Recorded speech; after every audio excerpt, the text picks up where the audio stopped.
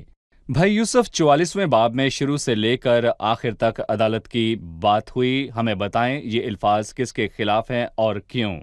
جی، یہ مصر کے خلاف عدالت ہوئی۔ جی ہاں، مصر کے خلاف عدالت ہوئی کیونکہ انہوں نے بت پرستی کی۔ خداوند کو بتوں کی پوجا سے نفرت ہے اور اس نے ہمیں اس پورے باب میں بت پرستی نہ کرنے کی تلقین کی ہے۔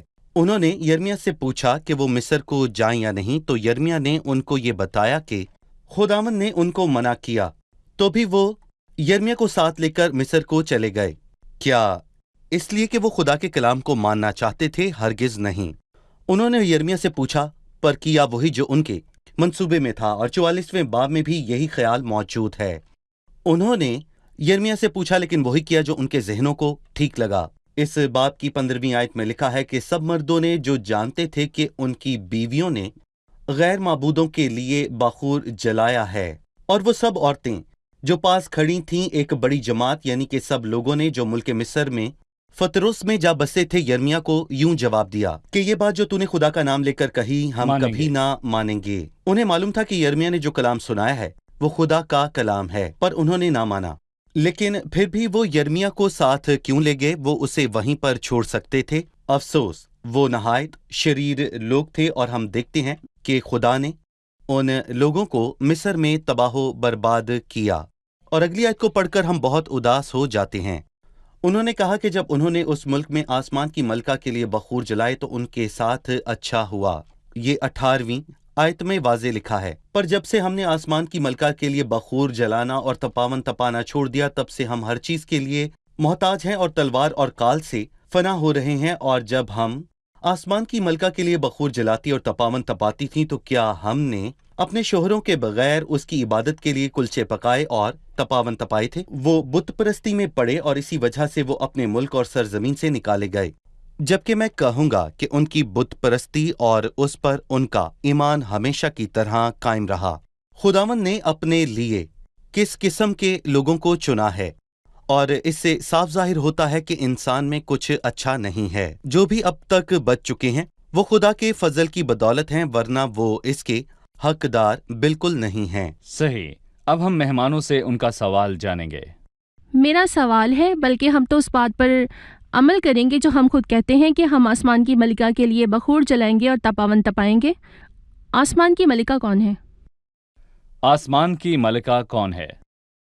دیکھیں، میں کہوں گا کہ آسمان کی ملکہ ایک قدیم میتھولوجی ہے اور سب بت پرستی کی ایک ہی جڑ ہے۔ مثال کے طور پر اس کو فیونیشین میتھولوجی میں استرات کہلاتے ہیں، اور مصر میں اس کو آئسس کہتے ہیں، اور رومی میتھولوجی میں کہوں گا یہ ڈیانا کہلاتی ہے، اور ترکی اور افسس کی میتھولوجی میں اس کا نام ارتمس ہے۔ یہ چاند ہے، سورج اور چاند ہے، اور سورج بال ہے، جبکہ چاند وینس یا میں کہوں گا کہ استرات ہے۔ آسمان کی ملکہ، افسوس کہ آج بھی لوگ طرح طرح کے ناموں سے اپنے خداوند خدا کی عبادت کرتے ہیں۔ وہ پیسے کی پوجا کرتے ہیں اور وہ حسن کی پوجا کرتے ہیں۔ وہ دن میں پیسے کماتے ہیں اور رات کو اپنی خواہشات پر پیسوں کو اڑاتے ہیں۔ اور افسوس کہ آج بھی مختلف ناموں سے اور استرات اور بال کی پرستش کی جاتی ہے۔ آج کے دور میں بھی یہ سب ہے، اور میں کہوں گا کہ مسیحی عبادات میں اگر آپ مسیحت کو دیکھیں تو کچھ لوگ اس میتھولوجی کے ساتھ یہ حوالہ دیتے ہیں کہ خداوند یہ سب نہ کرنے سے ناراض تھا، اس لیے اس نے ان کو سزا دی۔ جس طرح اسرائیل حقیقی خدا سے واقف تھے تو بھی انہوں نے آسمان کی ملکہ کی پوجا کرنے کو ترجیح دی، اور یرمیہ کے 44ویں باب میں یہ واضح ہے۔ مسیحت میں بھی لوگ پرستش کی اصل اور حقیقی روح سے ہٹ کر میں کہوں گا کہ بت پرستی کی چیزوں کو شامل یہ لوگوں کر کو چکے شامل ہیں، کرتے ہیں۔ لوگوں کو۔ جی ٹھیک ہے بھائی یوسف، پھر ہم دیکھتے ہیں کہ خداوند نے یرمیہ 44ویں باب کی 29ویں آیت میں اپنا فیصلہ سنایا، اور تمہارے لیے یہ نشان ہے، خداوند فرماتا ہے کہ میں اسی جگہ تم کو سزا دوں گا تاکہ تم جانو کہ تمہارے خلاف میری باتیں مصیبت کی بابت یقیناً قائم رہیں گی۔